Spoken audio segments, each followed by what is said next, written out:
Bonjour, bienvenue dans ce 3e épisode d'Éclairage, le podcast de la FIEV qui décrypte les enjeux de la filière automobile, traitant aujourd'hui des relations clients-fournisseurs.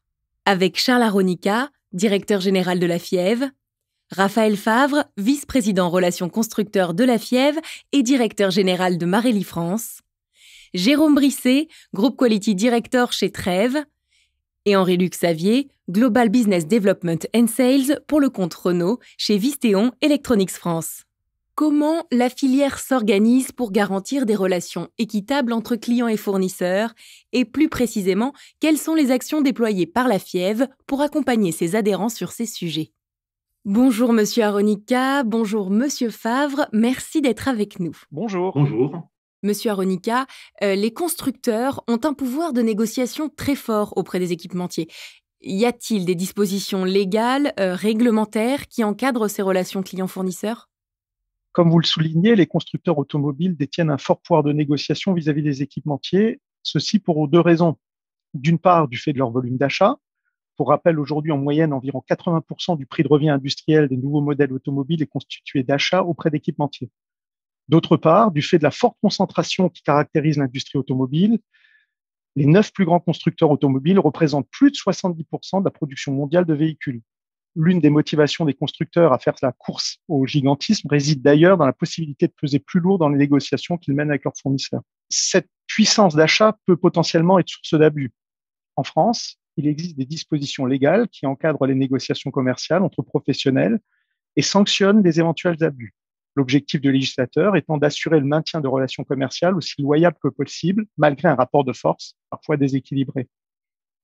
En complément de ce cadre législatif, encadrant les relations clients-fournisseurs, la filière s'est organisée pour mettre en place des outils tels que des chartes ou codes de bonnes pratiques permettant des relations équitables au service du dynamisme et de la performance économique de l'ensemble des acteurs.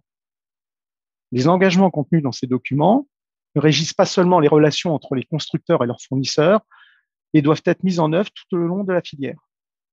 Par ailleurs, la FIEV négocie directement avec les constructeurs français des contrats cadres et documents types destinés à régir les relations avec l'ensemble de leurs fournisseurs.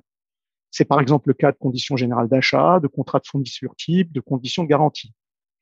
Il convient de préciser que très souvent, la FIEV est mandatée, on pilote les négociations au nom du CLIFA, qui, outre la FIEV, comprend les organisations professionnelles de métier. C'est donc bien dans le cadre de ces missions de syndicat que la FIEV œuvre maintenant depuis plus de 25 ans pour défendre les intérêts des équipementiers lors de la définition de ces dispositifs garantissant l'équilibre des négociations. Monsieur Favre, pourriez-vous nous détailler les principaux dispositifs encadrant la relation client-fournisseur ? Il existe en effet 3 types de leviers que les équipementiers peuvent utiliser dans les relations clients-fournisseurs. Tout d'abord, et c'est ce que vient d'évoquer Charles Aronica, les équipementiers peuvent se référer à la charte d'engagement sur les relations entre clients et fournisseurs au sein de la filière, ainsi qu'à une nouvelle version du Code de performance et de bonnes pratiques mise à jour en 2020. Ces 2 documents ont été co-construits et signés par la PFA, le CCFA, la FIEV, les organisations professionnelles de métier et directement par les 2 constructeurs et les 4 grands fournisseurs français. Ensuite, nous avons les contrats cadres et documents types qui sont destinés à régir les relations des constructeurs avec leurs fournisseurs. De la même manière, ils ont été négociés par l'ensemble des parties prenantes et ces outils sont extrêmement utiles car une fois signés, ils engagent à la fois les équipementiers et les constructeurs. Et enfin, nous avons les dispositifs de médiation spécifiques qui permettent, en cas de litige, de rétablir ou d'améliorer le dialogue entre partenaires. Depuis 2008, la filière a mis en place un centre de médiation, le Centre de médiation de la filière automobile, CMFA. Nous pensons que ce dispositif mériterait d'être utilisé comme un vrai outil de relation entre équipementiers et constructeurs. Nous avons à ce titre eu écho d'une dizaine de médiations qui ont été appréciées par les 2 parties. Discutons maintenant avec les équipementiers Trèves et Vistéon Electronics France, adhérents de la FIEV, de la façon dont ces négociations sont menées, ainsi que leur impact concret au quotidien dans leurs relations avec clients et fournisseurs. Monsieur Brisset, la FIEV est très active dans la mise en place et le suivi de ces différents outils. Quels sont les bénéfices de ces actions menées par la FIEV ? Il y a 2 intérêts majeurs. Le premier, travailler en réseau.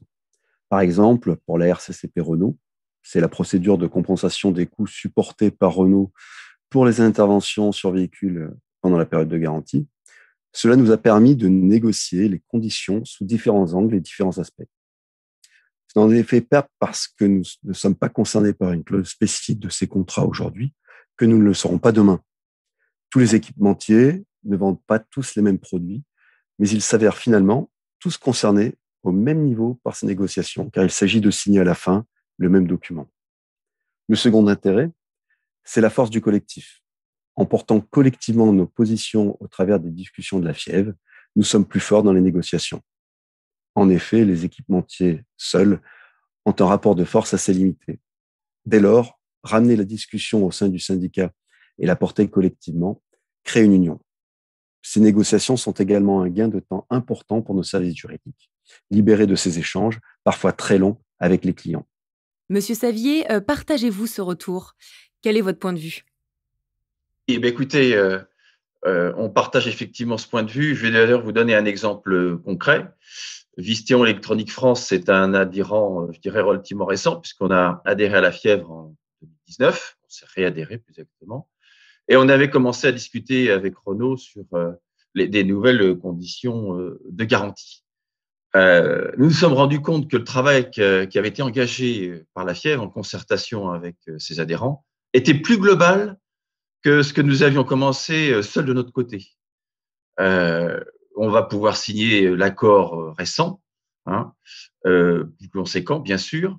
Et puis, surtout, ce qui va nous être formulé, ça va être de, comment dirais-je, appuyer sur quelques aspects bien particuliers qui ont été très bénéfiques. J'ai donné 2 exemples. Le premier, c'est que dans l'accord RCCP, il y a un aspect qui a bien été développé cette fois-ci, c'est celui qui est relatif à la définition des chantiers COMEX. Ça, c'est quelque chose qui est vraiment bénéfique. Et le deuxième aussi, qui est plus relatif à la technique, mais un certain nombre de conditions relatives au FOTA-SOTA qu'on avait complètement un petit peu passé à côté. Et vraiment, ça nous a été vraiment très, très bénéfique. Voilà, donc c'est au-delà de la force collective des négociations, on bénéficie bien sûr d'une expertise juridique complémentaire et cela peut se révéler très, très utile dans le cadre des négociations d'un contrat. Comment appréhendez-vous l'ensemble de ces outils, de ces moyens mis en œuvre au sein de la filière auto dans le cadre de vos relations clients-fournisseurs justement? Et si l'on parle du code performance et bonnes pratiques par exemple, comment vous appuyez-vous sur celui-ci dans vos échanges avec les clients? Ce sont des outils extrêmement importants. La première version du code en 2009 a apporté beaucoup de clarté, notamment avec des points comme les conditions de paiement, les coûts de R&D. La version mise à jour récemment, en novembre 2020, a apporté des garanties supplémentaires, par exemple sur la propriété intellectuelle, pour sécuriser les relations clients-fournisseurs, notamment dans les cas de force majeure, comme nous les connaissons actuellement. Nous n'y voyons qu'un seul bémol, je dirais, c'est que ce code de performance et de bonne conduite est adapté, bien sûr, pour les relations commerciales entre les sociétés françaises, ou dont l'activité est réalisée sur le territoire français. En revanche, l'application s'avère beaucoup plus difficile dans le cadre de relations entre des entreprises internationales, ce qui est souvent le cas pour beaucoup d'adhérents de la Fièvre. On peut donc plus difficilement s'appuyer sur ces accords filières, mais cela reste une base de négociation extrêmement importante. Monsieur Brisset, quel est votre regard sur l'évolution des relations clients-fournisseurs? On voit se développer une volonté d'ouverture de la part des constructeurs, et notamment le souhait de rapprocher leurs fournisseurs afin de mener des projets communs dans des perspectives d'amélioration technique et technologique. L'intérêt des constructeurs est d'augmenter leur performance globale, et cela passe par une meilleure coopération, concertation avec et entre les équipementiers. En parallèle, il y a d'autres points à prendre en considération et qui impactent la relation entre les donneurs d'ordre et les fournisseurs. La transformation de la filière automobile, qui doit répondre aux enjeux sociétaux et environnementaux, est inexorable. Les produits devront être durables, avoir plusieurs vies. Et cela va nous demander de concevoir et de réaliser différemment nos produits pour créer cette nouvelle mobilité. Les constructeurs vont devoir se concentrer sur ces nouvelles plateformes que les véhicules de demain nécessitent et offrir l'opportunité aux différents équipementiers de s'adapter, produire davantage et développer de nouvelles propositions de valeur. Monsieur Favre, quel est le point de vue de la FIEV sur ces évolutions? La FIEV s'est montrée très active durant ces 20 dernières années pour faire valoir les intérêts des équipementiers et en faisant amender autant que possible les textes proposés par les constructeurs. Ceci afin d'arriver à des textes raisonnables et équilibrés. Nous pensons que ces contrats doivent valoriser le rôle des équipementiers comme les partenaires technologiques des constructeurs. La valeur ajoutée de la FIEV pour les deux parties est réelle et elle se traduit par des avancées concrètes. Par exemple, récemment, les RCCP Renault, dont l'accord trouvé aujourd'hui satisfait autant le constructeur que nos adhérents. Nous devons poursuivre nos actions, car l'équation de la filière automobile est de plus en plus complexe.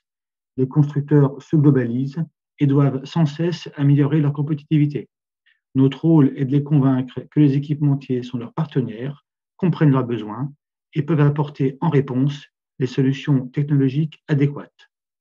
En poursuivant notre coopération, nous arriverons ensemble à conserver des conditions de collaboration équilibrées et préserverons une filière automobile française commune, innovante et compétitive au bénéfice de chacune des parties.